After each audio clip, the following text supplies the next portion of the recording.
Boa noite a todos. E a gente fala bom dia e boa tarde também, né? Porque essa palestra vai para os nossos canais aí na internet, para o YouTube, através do CEF Terna TV e também na nossa página aí no Facebook, né? Então, todos que são muito bem-vindos, que possam assistir, né? Para quem está aqui também. E hoje nós vamos ter mais uma palestra do Rogério, com o tema Viajando pelo capítulo 19, né? Então, agradecemos a presença de todos e vamos iniciar com a nossa prece, agradecendo a Deus por estarmos aqui mais uma noite reunidos para aprendermos um pouco mais da doutrina espírita, essa luz e esse farol que guia a nossa caminhada na Terra, que nos esclarece, que nos consola. Que o Mestre Jesus e os Espíritos amigos se façam presentes e que o nosso irmão que fará uso da palavra seja inspirado, intuído, e que todos nós presentes aqui essa noite, encarnados, desencarnados, que todos nós possamos receber essa reflexão, possamos aproveitar o estudo da noite. Graças a Deus e que assim seja. Com vocês, Rogério.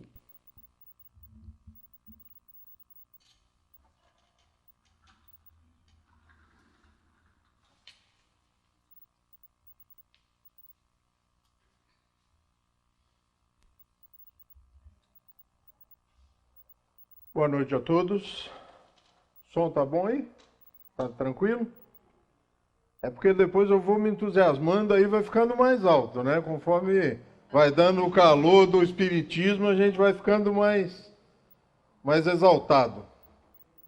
Bom, pessoal, é um prazer estar aqui novamente, né? E hoje nós vamos falar do capítulo 19 do Evangelho segundo o Espiritismo, porque é um capítulo relativamente curto, mas que eu tenho uma predileção muito grande pela conclamação, pela capacidade que esse capítulo tem de nos levar a perceber a fé, não naquela visão mais religiosa, ou religiosista, ou igrejista, né? Mas a fé ligada à vontade, aquela fé que realmente transporta montanhas, né? A fé que faz com que nós creiamos nesses potenciais que nós trazemos dentro de nós.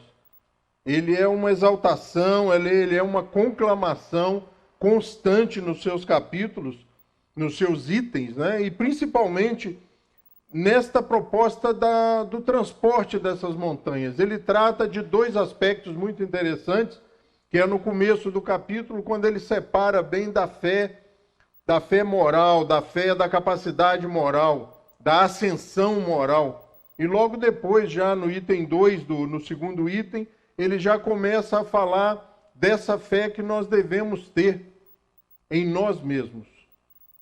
Porque nós, muitas vezes, dentro, principalmente dos núcleos religiosos, sejam eles quais forem, nós normalmente somos levados, ou fomos levados durante muito tempo, a crer na intervenção direta, no nosso caso específico de espíritas, a crer na interferência, na intercessão dos espíritos. E eles realmente interferem? Interferem no que diz respeito a eles e no que eles podem interferir. Mas nós muitas vezes transferimos para eles, transferimos no nosso caso de espíritas, para os espíritos, aquilo que nos cabe fazer. Aquilo que é a nossa parte. E equivocados, muitas vezes, ficamos aguardando que isso aconteça ou que isso se processe. E o pior de tudo, e o mais temeroso, o mais temerário, é que nós podemos entrar num estado de letargia, de espera constante, equivocada, e cheguemos à acomodação. Então, quando nós começamos a tratar do poder da fé, que vai do item 2, ali do item 1, 2, 3, 4 e 5, que é o primeiro tópico desse capítulo, o poder da fé, ele fala exatamente isso. Ele começa no item 1 ali com aquela parábola, né, do jovem que é trazido pelo pai a Jesus. E eu gosto muito de buscar, mas onde isso se deu? Porque Jesus demonstra nessa passagem, quando o pai traz a criança e diz: Senhor, levei o meu filho, né, que sofre, que está sob um processo, e aí falando na linguagem mais espírita, sofre de um processo obsessivo, e os seus discípulos, aqueles que te seguem, não conseguiram curá-lo, não conseguiram livrá-lo desse processo obsessivo. E Jesus demonstra naquele momento uma certa impaciência. Ó raça incrédula e depravada, até quando estarei convosco? Até quando vos suportarei? E é interessante, mas eu fui buscar, falei, de onde Jesus estava vindo naquele momento específico? E quando eu brinco com essas coisas assim sobre Jesus, as pessoas às vezes falam, nossa, mas Jesus não. Nós temos que tirar Jesus do Calvário, gente. Nós temos que tirar Jesus do Calvário, principalmente levá-lo para o Tabor. Uma pessoa de ação, uma pessoa prática, direta, objetiva, sem desvio, não tinha conversa mais ou menos. E eu fui buscar de onde ele estava vindo, né? E ele estava vindo exatamente do Tabor, daquele momento onde ele é reconhecido como Cristo, quando ele é reconhecido como enviado de Deus, e se reúne com Moisés e com Elias. Então ele desce do Tabor, depois de se sentir ali junto daqueles que o antecederam, e quando ele chega, se depara com essa situação. Olha, eu levei essa criança lá para os seus ajudantes, para os seus seguidores, e eles não conseguiram. E ele deve ter pensado assim, uma coisa tão simples. E aí é lógico que em tese, né, eu estou pensando aqui nos meus botões, uma coisa tão simples vocês não conseguem fazer, traz essa criança aqui. E aí resolve. E pela simplicidade das anotações ali de Mateus, foi muito simples realmente. Por quê? Por causa da ascendência moral. Porque nós espíritas, muitas vezes, quando vamos lidar com os espíritos, nós esquecemos o espiritismo, né? E damos um passo atrás para quando nós não conhecíamos o espiritismo. Por quê? Porque existe um ditado muito interessante, que todo mundo conhece, né? Morreu, virou santo. E quando a gente vai lidar com os espíritos, eu falo assim, poxa, como é que eu vou falar mais forte com esse cara? Como é que eu vou falar mais firme com ele? Ele morreu. E se for verdade que eles sobrevivem mesmo? E se eu for para casa, esse cara vai atrás de mim? E aquele medo antigo, né? E bobo, infantil e lúdico que a gente tinha dos espíritos, do mundo, quando a gente nós não sabíamos quem eles eram. E aí o espiritismo traz, são os homens que viviam encarnados até agora há pouco. É você daqui a pouco, tomara que daqui a muito tempo, né? Mas pode ser você daqui a pouco. Então são pessoas. E aí Jesus livra aquela criança naquele momento e os discípulos, intrigados, vão buscar Jesus. Falam, mas Senhor, por que nós não conseguimos? Por causa da vossa incredulidade, da vossa pouca fé. Mas Jesus falava nesse momento da fé em Deus? Não. Aqueles homens eram pessoas crentes no que se referia a Deus. O que faltava para eles? Fé neles mesmos. Por quê? Porque quando a gente vai falar com os espíritos, como é que a gente fala? Meu irmãozinho, dá para você sair de perto dessa criança? E a gente deve pensar como aqui. Uma pessoa atrevida ou fora do seu juízo normal, fora da sua condição de razão e de bom senso, se nós falarmos, ele não vai obedecer. Então nós teremos que usar um pouco mais de firmeza. Mas nós trazemos de lá, de um tempo atrás, aquele receio. Né? A luz acaba e o primeiro sentimento é um arrepio. A chave cai, né? Eu já ouvi essa eu adorei. Né? A chave cai, na hora que vai tentar abrir o portão no escuro ali na garagem, a chave cai, apanha, vai abrir a segunda vez, cai de novo. Meu Deus, alguém está interferindo. Não é o medo, o receio. Porque você está tão inseguro naquela situação ali que você não acerta o buraco da fechadura. E aí a gente já transfere para os espíritos, o sobrenatural. O espiritismo vem exatamente tirar isso. Ali, naquele momento, é ascendência moral.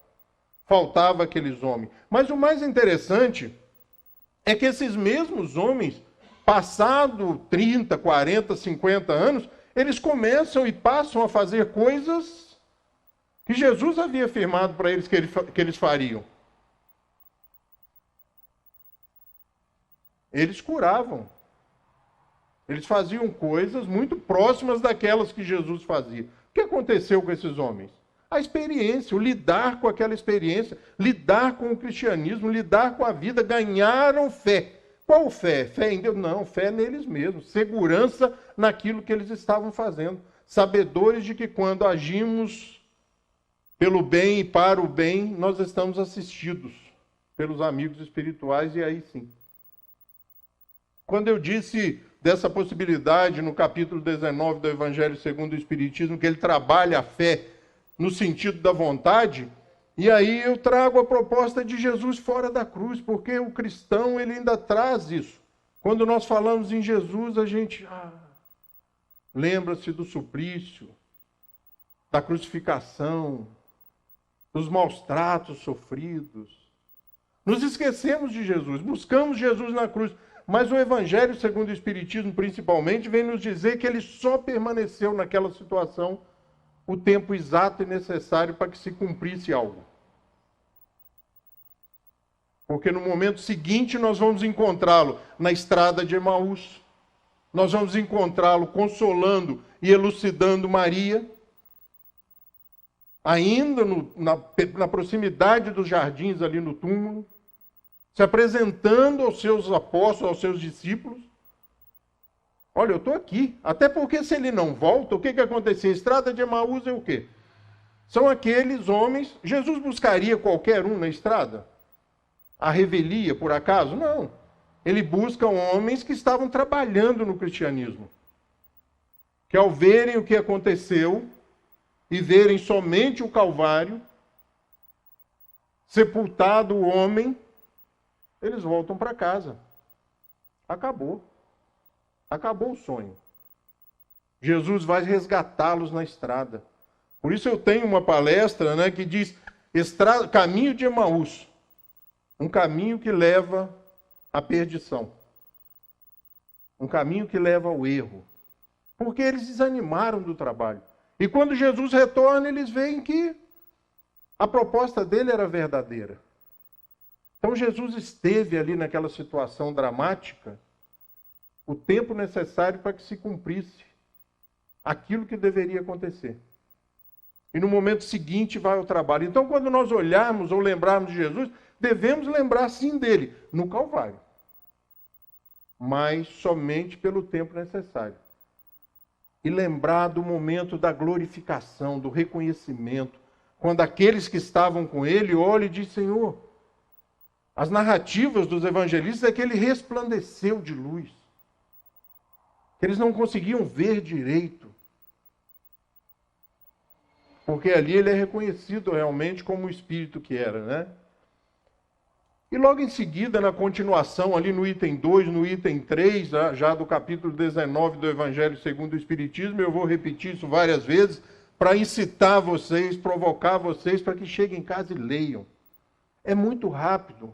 Agora, 3 horas, de 3 da tarde até às 6, eu li 3 vezes esse capítulo. É muito rápida a leitura dele. Até porque ela é empolgante. Eu leio em pé. E aí, logo em seguida, ele diz sobre outro pensamento, sobre outra forma, sobre outra acepção. A fé ligada à vontade. A fé ligada àquele que constrói, àquele que faz. E aí ele começa a classificar, começa a mostrar para a gente que benefícios ela nos dá. No sentido próprio, é certo que a confiança nas suas próprias forças torna o homem capaz de executar coisas materiais que não consegue fazer quem duvida de si.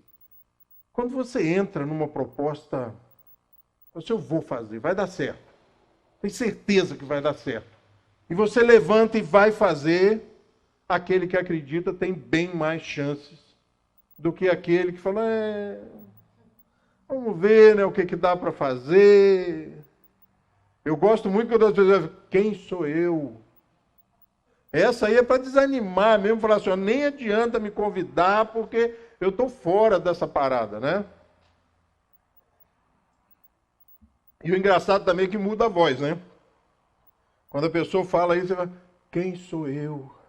É cansado, sofrido. né? É a falsa modéstia, é o desincumbir-se. Não comigo, não, pelo amor de Deus, já faço muita coisa. Está querendo me dar mais coisas para eu fazer? E aí ele diz, aqui, porém, unicamente no sentido moral, você deve entender essas palavras, no que se refere à ação de Jesus no menino. Ali é só a ascendência moral. E aí ele continua. As montanhas que a fé desloca são as dificuldades, as resistências, a má vontade, em suma, com que se depara da parte dos homens, ainda quando se trate das melhores coisas. Os preconceitos da rotina, o interesse material, o egoísmo, a cegueira do fanatismo e as paixões orgulhosas são outras tantas montanhas que barram o caminho a quem trabalha pelo progresso da humanidade. Eu adoro quando alguém me fala assim, não vai dar certo. Ah, meu filho, agora vai dar certo. Que além de eu estar confiante, agora eu sou teimoso. A doutrina espírita, na realidade, o capítulo 19 é um certificado, né, que não permite, ou que nos ensina a não permitirmos, que as pessoas nos digam, você não é capaz. Não dá para você. Você não vai conseguir. Quem você acha que é? E a vida e o mundo aí está cheio dessas coisas, dessas colocações, dessas exclamações super motivadoras, né? A vida é assim, né? As pessoas falam, não, eu vou fazer. Lá em casa eu tive um caso muito interessante, meu filho sempre foi, não sei a quem ele puxou, não sei sinceramente, ruim no que se refere a estudo. Não ruim na qualidade de aprender ou na capacidade, mas pelo desinteresse.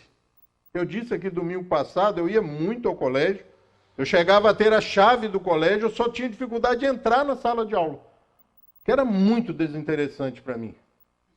Eu cuidava da banda, eu cuidava do colégio, eu cuidava do som do colégio, eu consertava as peças da fanfarra, eu preparava o desfile, mas na sala de aula era complicado o negócio. E ele também, e um dia ele vira para mim, convidado a se retirar de um colégio aqui de Friburgo, e ele disse que ia estudar num outro colégio aqui de Friburgo, que na época tinha um certo renome, não muito positivo. E eu disse assim, agora é que vai para o brejo mesmo, né? E 2 semanas depois de começar a dar aula, ele me pede para fazer um churrasco com os amigos e para os amigos lá em casa. A gente tem uma areazinha de lazer lá. E lá ele tinha já uma idade, mas eu sou pai daqueles meio antigos, sabe? E lá pelo meio da festa eu fui lá. Apesar da área ser totalmente isolada da casa, eu fui lá. E quando eu cheguei, minhas pernas tremeram. Pelo preconceito, pela visão de pai, né? O que tinha o cabelo menor era aqui. Ele tinha se envolvido agora numa banda de rock. E pela característica das pessoas, metal, pesado. Falei, agora o negócio vai dar ruim mesmo, né? E aí ele me chega e fala assim, pai, vou prestar vestibular para federal. Falei, rapaz, não vai dar certo. E ele me passa em 5º lugar. E aí a gente percebe que o que a gente estuda é verdade. É a sala de aula que ensina. Eu aprendi a falar, aprendi a escrever, aprendi algumas outras coisinhas, sem nunca ter intimidade com a sala de aula. Não é conselho e nem exemplo, mas eu acho que está muito relacionado à confiança, à disposição. E hoje existem, né, vários métodos de ensino, várias propostas.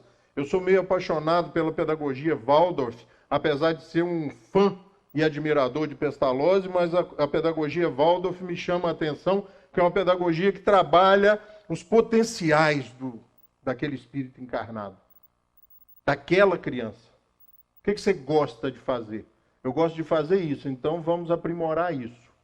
Né? Quem já assistiu às palestras do Clóvis de Barros Filho é mais ou menos plantar a goiabeira lá em Botucatuba, né? Lá no interior de São Paulo, no calorão, da goiaba para danar.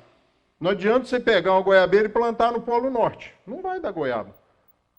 E durante muito tempo a gente treinou, condicionou, domesticou as crianças e fomos domados, domesticados e treinados para ganhar dinheiro, né? Era advogado, médico, engenheiro. E hoje as crianças chegam em casa e falam assim, eu vou fazer filosofia, e os pais não desencarnam. Só 20, 30 anos atrás era uma briga, expulso de casa. Mas você vai comer o quê depois de você se formar? Você vai viver de quê, né? Então vai muito na confiança. A gente, sabe, esse capítulo 19 faz com que nós, que já temos um pouquinho de confiança, comecemos a ficar meio audaciosos, meio animados. E você levanta de manhã e fala assim, mais um dia, mais um desafio. E a gente já entra sabendo que vai ganhar, porque Jesus não brinca. E ele diz assim, só coloca-se sobre os ombros daqueles, né, de vocês, aquilo que vocês suportam. Então você já entra na briga sabendo que vai ganhar. Você já entra no dia sabendo que vai dar certo. Mas não deu, e às vezes não dá. Volta atrás de tarde, né, de noite ali, depois do banho, depois que desligar a televisão. Poucos de nós desligam a televisão antes de dormir. Desliga a televisão antes e bate um papo com o travesseiro e vê o que aconteceu, por que não deu certo. Normalmente fomos nós, que não fizemos o suficiente, não fizemos aquilo que podíamos fazer, da forma que podíamos fazer. E aí a gente falando da confiança, né? Fé é confiança. No capítulo 19, fé é confiança. E ele diz assim, noutra acepção, depois de trabalhar aquela área lá da moralidade, da ascendência moral em cima daquele espírito, ele diz, noutra acepção, entende-se como fé a confiança que se tem na realização de uma coisa, a certeza de atingir determinado fim. Não é de fé em Deus, não. É de confiança pessoal que ele fala. Por isso eu sou fã desse capítulo. Ela dá uma espécie de lucidez que permite se veja em pensamento a meta que se quer alcançar e os meios de chegar lá. De sorte que aquele que a possui caminha, por assim dizer, com absoluta segurança. É essa fé que eu quero, gente. É essa fé que faz com que o Evangelho segundo o Espiritismo seja diferente. Sabe, que faz com que nós entendamos que somos espíritos portadores desses potenciais, que cabe-nos através da vontade e do esforço de desenvolver. E ele continua, a fé sincera e verdadeira é sempre calma. Já viu aqueles caras que entram em umas coisas, né? Nos projetos, nos planos, gere uma grande empresa, um grande instituto, faz alguma coisa muito grande, aí você vai conversar com o cara isso aqui é tranquilo, funciona tudo. Mas como, meu filho? Você não tem nada. Ele diz, não, a fé sincera e verdadeira é sempre calma, faculta a paciência que sabe esperar, porque tendo seu ponto de apoio, e aí é a diferença, na inteligência e na compreensão das coisas, tenha certeza de chegar ao objetivo visado. Às vezes a gente entra em algumas coisas que não dá certo, mas a gente não tem a inteligência e a compreensão dessa coisa. Vou comprar uma Ferrari. Vai dar errado. Para a maior parte de nós, simples mortais, vai dar errado. Não anda em Friburgo para começar por causa dos quebra-molas. Esse é o menor dos problemas, que você passa de lado, dá um jeito.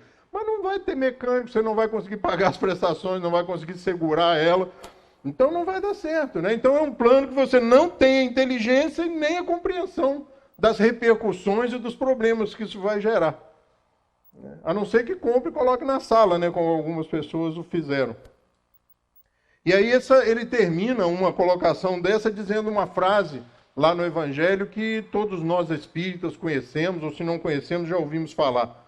Fé inabalável é aquela que pode encarar a razão face a face em todas as épocas da humanidade. Não é da nossa relação com a divindade que ele está falando.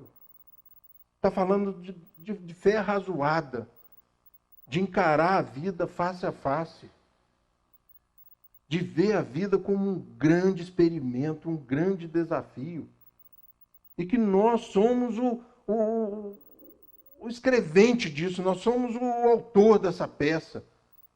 E aí, quando você conhece o Espiritismo, você percebe que te deixaram escrever o script, o roteiro, e depois te deixam protagonizar o que você escreveu.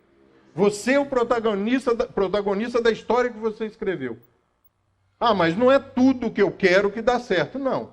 Nós somos sócio majoritário desse negócio, a gente manda muito, mas realmente tem coisas que a gente não consegue evitar, ou que não depende de nós, de outras pessoas, por exemplo, né? E aí a gente vai falar mais um pouco da fé, para que nós percebamos como essa proposta do capítulo 19, essa fé, aliás, que Jesus propõe durante toda a sua proposta, durante todo o seu messianato, diz respeito a nos encorajar, a nos empoderar, a nos fortalecer. Ele diz assim: a fé não se impõe.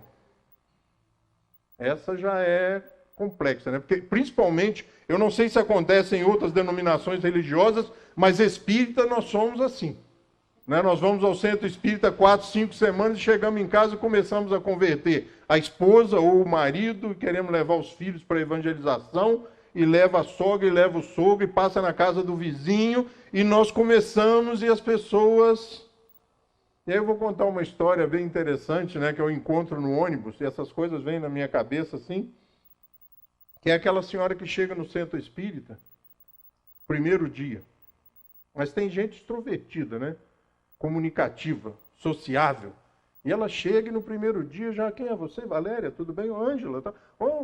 Já conhece todo mundo. E na segunda ela já pergunta, posso ajudar em alguma coisa? E na terceira ela já estava quase com a chave do centro. Depois de alguns meses ali na atividade da faxina, de colocar água para fluidificar, limpar a livraria, fazer campanha do quilo, visitar os doentes, fazer curativo, ela não aparece numa determinada reunião e as pessoas dizem, principalmente o presidente do centro, que adora esse tipo de gente, né, de pessoas, diz, mas que é dela? O que aconteceu? Ah, deve ser uma gripezinha, essa virada de tempo, essa mudança de tempo. Mais uma reunião, ela não aparece novamente, 2, 3, 4, 5. A maioria de nós não lembrávamos mais dela, mas o presidente lembrava. E aí um dia ele entra no ônibus, talvez no Rio de Janeiro, na Grande São Paulo, e quando olha lá nos últimos bancos, lá estava ela. E ele entusiasmado, totalmente feliz e contente por percebê-la bem, fulana, e percebe que ela... O que aconteceu? Você sumiu e foi se aproximando, e muito eloquente, muito expansivo, e começou a perceber que conforme ele falava e ia se aproximando, ela ia murchando. Ele se compadeceu do constrangimento, se sentou ao lado dela e falou, minha irmã, aí toma cuidado, quando chama de minha irmã, cuidado. Ô, meu irmão, o que aconteceu? Você não apareceu mais lá no centro? O que aconteceu com você? Ah, eu vou contar para você o que aconteceu. Lá perto da minha casa abriu uma igreja. E começou a minha irmã, minha comadre, a me convidar, vamos lá, você precisa ver, você tem que ir lá, você tem que ir lá, você tem que ir lá. E eu tramei um plano comigo mesma. Para me ver livre delas, eu vou uma vez, e depois terei motivo para dizer, olha, não vou mais porque não gostei. E eu fui. E quando eu cheguei lá, um homem tomou a palavra e começou a falar de Jesus, como eu nunca tinha ouvido falar. Ele falava das ações de Jesus e eu conseguia visualizar. E eu me emocionei tanto. Eu finalmente encontrei alguém que falava de Jesus com proximidade, com verdade, com realidade. E eu estou frequentando a igreja. E aí nós falamos, mas como? Depois de frequentar o centro espírita, sim, mas ela só frequentava o centro espírita. Em momento nenhum a história diz que ela participou das reuniões de estudo, que ela pegou as obras fundamentais da doutrina espírita emprestada na biblioteca e levou para casa. Ela trabalhava. E aí nós temos uma coisa chamada movimento espírita, que é agitado. Agora, então, são 300 lives por dia, 200 palestras por semana, e fala de medicina, e fala de ciência, e fala de psicologia, e fala de química, de física, física quântica. E aí me convidam para a palestra de física quântica. Eu falo, gente, eu não consegui aprender nem a de Newton. Como é que eu vou aprender física quântica? E já me deram uns livros de física quântica, e tem uns mais persistentes, mais renitentes. Eu falo, não, leva isso aqui, que esse aqui é simples. Ou seja, para você, você vai entender. Leva esse. Aí eu levei para casa e comecei a ler. Lá pela 15ª página eu larguei. Porque as revelações que ele fez, o cientista lá entusiasmado, e que me interessaram, o Espiritismo fez há 150 anos. Tudo está em tudo.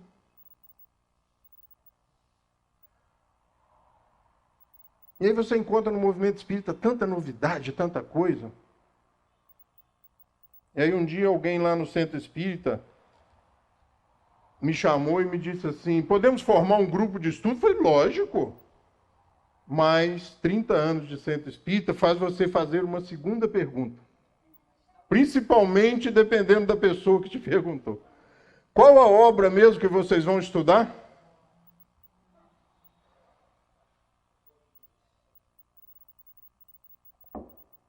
Os Dragões, de Vanderlei de Oliveira. Foi. Aqui não. Não, então nós vamos estudar lá no meu sítio. Falei, tranquilamente, não tem autoridade para proibir, mas aqui no Centro Espírita não. Você tem alguma coisa contra a obra? Nada. Até porque eu conheço. Eu li os Tambores de Angola e li mais um monte. Até porque para falar a gente tem que conhecer. São obras espiritualistas, não são obras espíritas. Mediúnicas, não sei até que ponto. Tem algum problema ler? Não, não tem problema nenhum. O problema é que as pessoas que estavam querendo estudar essas obras não conheciam a doutrina espírita. E iriam tomar aquilo como doutrina espírita. E aí ele diz, a fé não se impõe, se adquire, e não há ninguém que esteja privado de possuí-la. Ué, mas é a gente que procura a fé ou é a gente nasce? Não, é a gente que procura. Eu era católico. Eu disse isso aqui domingo passado, eu era católico. Batizado, primeira comunhão, né, dona Adélia? Crismado, consagrado. E aí um dia eu começo a namorar uma moça, ela me dá um livro de presente, 1983.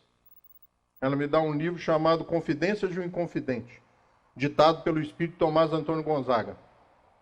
E aí eu começo a ler esse livro, morava sozinho, 19 anos de idade, rebelde, sem causa, sem calça, sem nada mesmo, morava num sítio sem energia elétrica, plantava, fazia lavoura, mas só coisa boa, gente, legumes e tal, essas coisas. Não. E aí comecei a ler o livro.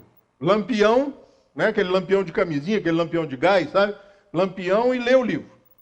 19 anos de idade, comecei a passar mal. Estômago enjoado, dor de cabeça. Trabalhava durante o dia, não sentia nada de noite, chegava em casa, tomava um banho, pegava o livro e começava a ler. No outro dia amanhecia mal e estava ruim, não conseguia comer, desse tamanho, com 19 anos, gente, sem comer, você imagina, é quase coma, né? Um cara do meu tamanho que fala que não está com fome, você pode levar direto para o CTI.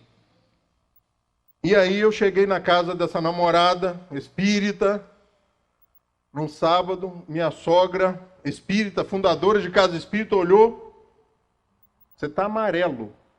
Falei, é. Estou mal, já há umas 2 semanas já que eu estou mal, e por azar, gente, ou por sorte, eu não sei, ou por acaso, ou providencialmente, ela disse assim, daqui a pouco começa a reunião lá no Centro Espírita, vamos lá, tem um receituário lá, vamos lá, tira uma receita com um espírito. Eu falei, o quê? Né, lógico, só pensei, né, gente, o cara com 19 anos namorando, você tem que ficar bem na foto com a sogra.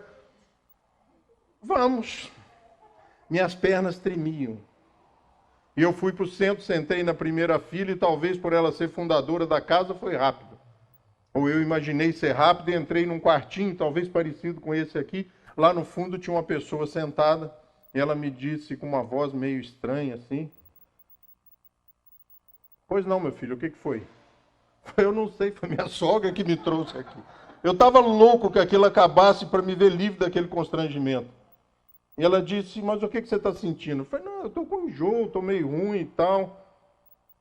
Neuza, falei, bem feito. Chamou minha sogra.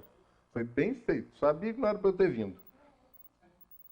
Minha filha, ele está lendo um livro. Ele foi um personagem desse livro. Para de ler o livro, meu filho, que você vai melhorar. Eu nunca tinha ouvido falar nem espiritismo, muito menos no tal de reencarnação, que eu já vivi, então. E aí ela falou, aí eu preparei a segunda pergunta, ela disse, não vou te falar mais nada para que isso não influencie na sua atual reencarnação. Foi bom, não sei o que é essa tal de reencarnação, nem o que a senhora falou, mas... E aí saí do centro espírita, um quartinho assim, a porta era central lá, e eu saí pelo meio assim, caminhando e pensando comigo. Falei, agora eu morro, mas eu leio esse livro até eu descobrir quem eu sou. Que eu não desencarnava ainda, eu morria, né?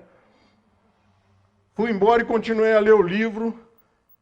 Lógico que não descobri, né? Um livro com 50, 60, 70 personagens. Voltei para a sogra e falei, mas como é que é esse negócio? Como é que eu fui o personagem? Aqui, meu filho.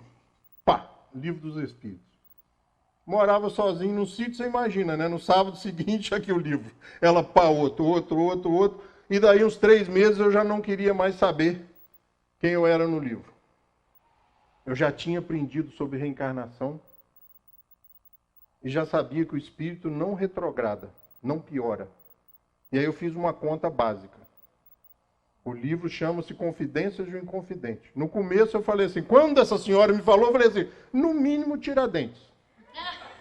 Vou fazer por baixo a Tiradentes. Mas depois de um certo tempo estudando a doutrina espírita, aprendendo, estudando, eu olhei e falei assim, bom, Tiradentes não dá. Eu me conheço. Tomás Antônio Gonzaga, não dá, eu mal sei falar. Escrever para mim é um suplício. O homem era um purista da língua portuguesa. Bárbara Eliodora, eu já sabia que a gente podia reencarnar como homem e como mulher. Falei, Bárbara Eliodora é legal. Não, também uma poetisa, não vai dar, não pode. Não posso ter esquecido como se escreve. E comecei a fazer um balanço e quando chegou no 10º personagem, a gente começou traidor, conspirador,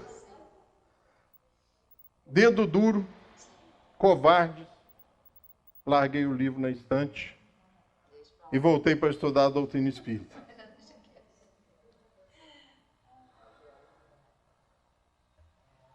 Não cabe a fé ir até as pessoas, mas a elas irem ao encontro da fé e se a procuram com sinceridade a encontro.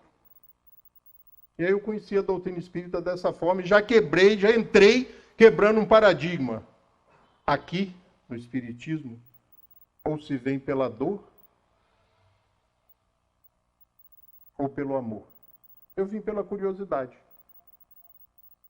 Então nada é taxativo. Cada um de nós somos ímpar. Nós somos uno. Somos resultado das nossas experiências reencarnatórias. E só pode ser assim. Porque se não fosse assim, nós íamos ter que quebrar um dos atributos divinos. Ele não sabe fazer gente. Ele não consegue fazer 2 iguais. Ele nos fez iguais, mas nós caminhamos com as nossas pernas, depois de ter o selo da razão na nossa fronte, e aí nós escolhemos os caminhos. Por isso somos tão diferentes. A fé necessita de uma base. Base que é a inteligência perfeita daquilo em que se deve crer. E para crer não basta ver. É preciso, sobretudo, compreender. Eu posso ler Tambores de Angola tranquilamente. Mas para que isso não te cause um prejuízo na sua caminhada de espírito, é melhor que você conheça o espiritismo primeiro. Eu posso ler André Luiz? Posso ler, vai ser uns 5 anos, porque são muitas obras. Ou talvez até mais. Pode ler. Lógico que pode ler. Mas depois de estudar a doutrina espírita. Até porque você não vai compreender. Meu irmão ganhou o Nosso Lar e eu fui falar com ele, mas e aí, o que você achou? Ele falou, não, já parei de ler. Você não vai querer me dizer que, além de ter que acreditar que nós sobrevivemos à morte, tem ônibus, casa, herança, comida, jardim, música. Para, né? Ou seja, o cara racional, o cara que começou pelo lugar errado. Se ele tivesse lido o que é o Espiritismo, o Livro dos Espíritos, o Livro dos Médios, conheceu as obras fundamentais da doutrina espírita, ele ia ler e ia perceber que aquilo ali é a opinião daquele espírito. Eu costumo dizer, para consolar as pessoas, quando pensam que é implicância, não é? Se 10 de nós aqui, 9 de nós, mais o André Luiz, desencarnássemos e fôssemos para a pátria espiritual ou para algum lugar, e lá convidados, depois de uma certa experiência, a escrever cada um livro, teríamos 10 livros diferentes. Porque cada um de nós perceberíamos a experiência da nossa forma. Precisa ir lá para acontecer isso? Não, vá à Europa com um grupo de 10, 15, 20 pessoas e na volta faça a primeira reunião do grupo. A coisa mais enjoada do mundo. Mas faça a reunião. Cada um parece que foi num outro lugar. Cada um parece que foi em outro país, até mesmo quando foram no mesmo castelo. Visitaram a mesma cidade. Percebemos as coisas de forma diferente. Então aquilo ali é a opinião de um espírito. O que faz com que a doutrina espírita seja diferente? A universalização, a universalidade dos ensinos, das propostas, a comparação. Kardec lança o Livro dos Espíritos em 18 de abril de 1857 com 501 questões. Ele só vai completar as 1018 em 1860. Março de 1860. Eu imagino que para ele escolher 1018, ele deve ter jogado umas 5.000 fora. Levando-se em conta o critério que ele mesmo diz, que ele mesmo propõe. Mais à frente, no capítulo 19, nós vamos encontrar um fato bastante interessante, que na maioria dos estudiosos acreditam que é uma parábola, que não foi um fato ocorrido, que é a figueira que secou, né? A parábola da figueira que secou. Onde Jesus diz, mesmo não sendo tempo de figo, que ninguém coma de ti fruto algum. E no outro dia, Pedro, que era íntimo, né? E às vezes a gente acredita que as pessoas viravam para Jesus, Senhor, posso ir ali um instantinho? A relação deles não era assim, gente. Olha o que Pedro fala para Jesus. Senhor, olha a figueira que o senhor amaldiçoou ontem. Olha como é que está. Morreu, secou mesmo, hein? O senhor é bom mesmo, hein? Era intimidade, né? Eu costumo brincar, às vezes, nas palestras, tem gente que gosta e tem gente que não gosta. Que aquela passagem lá deles pescando, né? Pedro pescando, o pessoal pescando, e de repente eles olham no meio da bruma, baixou uma serração no lago assim, e eles percebem alguém vindo andando na água em direção ao barco. E aí Pedro, quem vem lá? Gente, não perguntou, ele não perguntou. Quem além de Jesus ele conhecia que podia estar fazendo aquilo? Só Jesus. Era ele, meu. Oh, Senhor, que bom que o senhor veio. A pescaria hoje está ruim para danar. Não, meu filho, aqui. Deixa eu dar uma olhada aqui. Joga a rede ali. Mas, senhor, nós já jogamos em tudo quanto... Joga ali. Pegou o peixe. Milagre? Não. Experiência. Se a gente chegou até aqui, talvez tenhamos reencarnado algumas centenas ou talvez 1 milhar de vezes.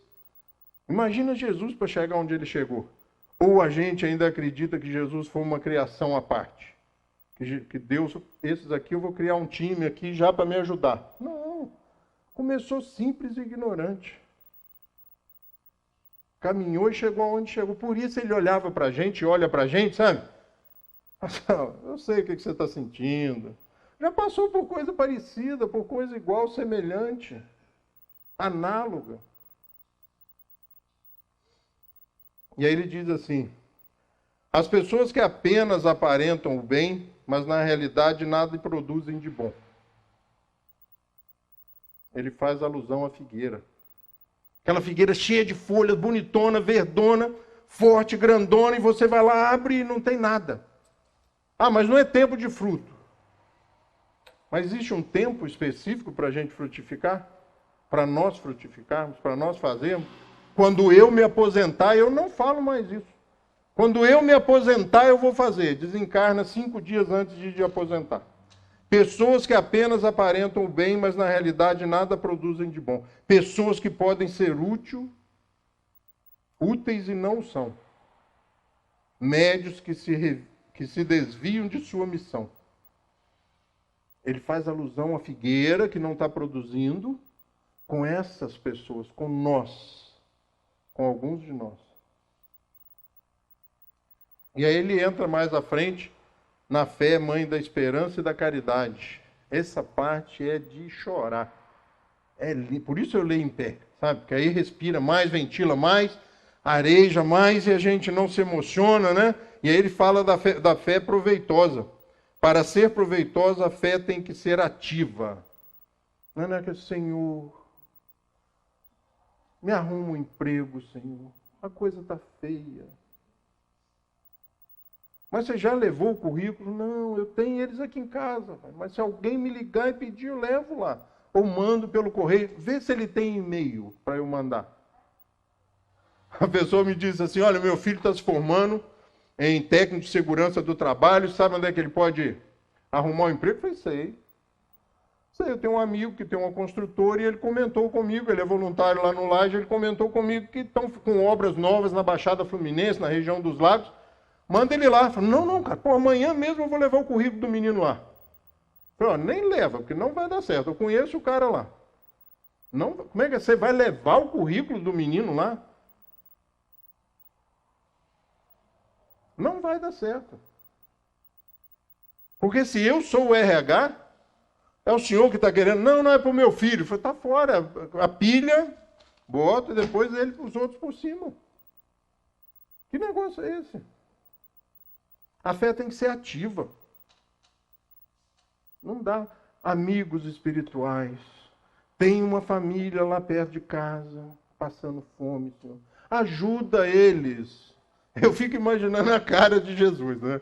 Eu tenho intimidade com esse pessoal. Eu fico imaginando a cara dele. Meu filho, eu já fiz tudo que eu podia, agora é com você. Não tem jeito de eu levar uma bolsa de compra lá, rapaz. Não tem. Eu sou o espírito. Não tem jeito, bolsa de compra, você tem que ir no supermercado, comprar, carregar a bolsa. Como é que eu vou fazer isso? Essa é a sua parte. Isso é fé ativa, né?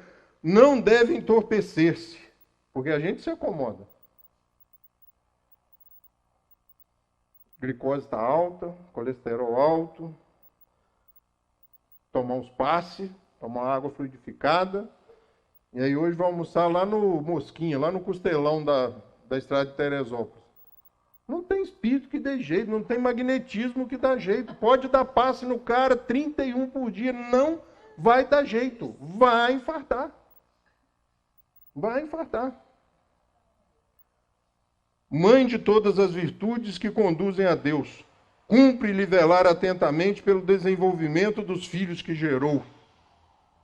A esperança e a caridade são corolários da fé e formam com esta uma trindade inseparável. Não é a fé que faculta a esperança na realização das promessas do Senhor? Se não tiverdes fé, que esperareis?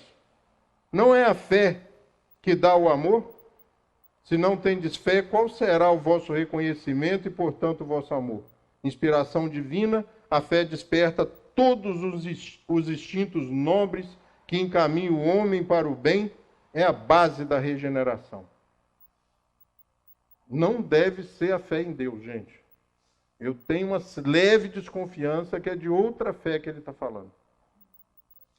Que a fé em Deus, você vai lá na Amazônia, naqueles povos lá que não tiveram contato ainda, eles têm noção da divindade. Acontece um raio, chove, mas têm noção que existe um gerenciamento. Então, a fé em Deus, ela é inerente. Ela é inerente ao espírito humano. É de outra fé. É de outra fé que ele fala. A fé humana e a fé divina. Ele fala exatamente de duas fés.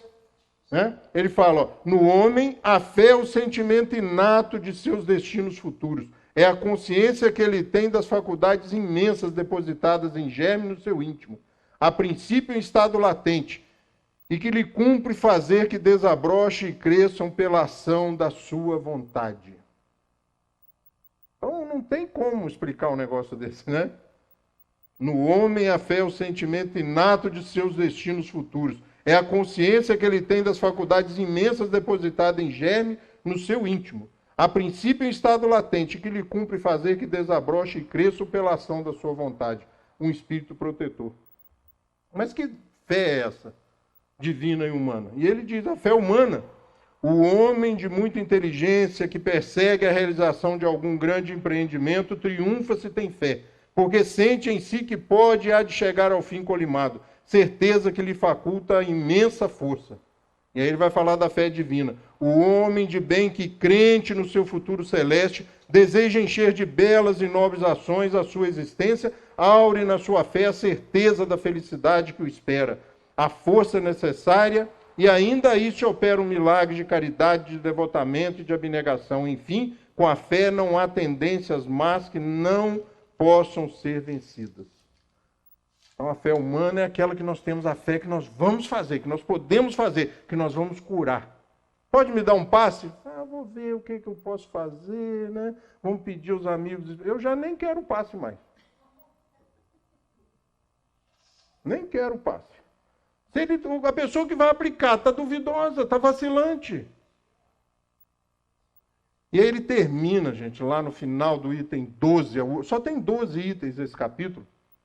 No item 12 ele fala fé humana e divina. E aí esse espírito protetor, ele reitera, ele reafirma. Ele diz, repito, a fé humana e divina. Se todos os encarnados se achassem bem persuadidos da força que em si trazem, e se quisessem pôr a vontade a serviço dessa força, seriam capazes de realizar o que, até hoje, eles chamaram prodígios e que, no entanto, não passa de um desenvolvimento das faculdades humanas. Todos os encarnados, se todos os encarnados, mas quem sou eu? Você é um espírito, nesse momento, encarnado. Mas por que ele não fala assim? Se todos os espíritos humanos se achassem bem... Ele fala, de todos os encarnados, por quê? Porque no passe, na ação curativa, precisa-se de energias humanizadas, animalizadas. Quando nós tomamos um passe espiritual, a grande maioria desses fluidos, dessas energias, desses eflúvios, passam direto. Nós não conseguimos captá-los. Porque o passe espiritual está acontecendo, ele acontece constantemente, desde que estejamos em condições. E nós estamos lá de olhinho fechado, falamos, amanhã é segunda-feira, graças a Deus que é feriado, né? Nossa Senhora, aquela prestação só vence terça, porque amanhã é feriado, e a pessoa está lá aplicando o passe. O que você vai aurir disso? E aí a gente tem que começar a pensar no caderno, né? Liga lá no centro, pede para botar meu nome lá no caderno. Hoje eu não vou poder ir não, tem jogo do Flamengo e do Vasco lá no Maracanã, eu tenho que ir lá dar uma olhada. Se eu atender o telefone, já era, eu não coloco. Não coloco. Mas é falta de caridade. Falta de caridade é um atentado ao espiritismo. Um atentado ao espiritismo. Mas a mãe está preocupada porque ele foi para o Maracanã e pode morrer. Vai fazer efeito? Se eu atender o telefone, não vai, porque eu não vou botar. E é aquele negócio que eu falei. Aplica o passe para baixar o colesterol, para regular a pressão e tal. Fala assim, e você, o que você está fazendo? Tinha um médico aqui em Friburgo chamado Dr. Jesuíno. Os mais idosos aí talvez se lembrem pelo menos do nome. Ele era médico do meu sogro. E aí meu sogro foi uma semana, daí 2 meses voltou, sobe na balança. Pressão. Segunda consulta, terceira consulta. Chamou no interfone lá a atendente, devolve o cartão do plano de saúde. não vou atendê-lo. Eu não faço milagres. Já é a terceira vez que o senhor vem aqui. O senhor não mudou seus hábitos, o senhor não emagreceu 1 quilo. O senhor não mudou. Eu não faço milagre. Eu sou mais ou menos por aí, sabe? Eu não conheci, infelizmente não conheci. Depois que eu escutei essa história, eu queria ter conhecido. E aí, gente, espíritas, né, para terminar e encerrar, espíritas só tem um jeito. Comece pelo capítulo 19, vou quebrar o galho. Didaticamente não é legal, não. Se você não conhece as outras obras, não é legal. Mas vá lá hoje, vamos abrir uma exceção. Amanhã é feriado, dia inteiro em casa, está chovendo, não dá para ir para lugar nenhum. Dizem que estamos em isolamento social. Dizem. Você sair, eu moro em Conselheiro. Você sair em Conselheiro, lá pelo menos não tem. Lá não tem. Pega e lê o capítulo 19. Mas lê do jeito que eu falei, gente. Vai lá para o quintal, vai lá para a sala, em pé. Em pé. Funciona melhor em pé. Sabe, as articulações não impedem a circulação do conhecimento, os neurônios ficam mais ativos. Leia o capítulo 19. E aí depois, se você quiser, tem uma receita. O que é o espiritismo? Muito espírita nunca leu isso. Livro dos Espíritos, Livro dos Médiuns, o Evangelho segundo o Espiritismo, o Céu e o Inferno, a Gênese. Aí lê obras póstumas de uma vez, que não é obra básica, mas lê de uma vez, são as anotações de Kardec deixadas na gaveta, publicadas por Amélie e por mais uns amigos que ficaram ali, acharam conveniente publicar. Ali vocês vão conhecer o homem, tem várias opiniões de Kardec ali, que ele não achou conveniente publicar. E aí, de quebra, vocês leem a Revista Espírita, são 12 exemplares, mais ou menos cada um do tamanho das obras básicas. E aí você fala, agora eu conheço a doutrina espírita. Pior que não dá para conhecer, né? Eu falei para vocês hoje, antes de vir para cá, eu li 3 vezes o capítulo 19. Faço estudo todo dia sobre o capítulo 19, faço palestra sobre o capítulo 19. Dia 16, agora tem uma palestra sobre o poder da fé, e volta lá na Missão dos Espíritas, e vamos, e vamos, e vamos.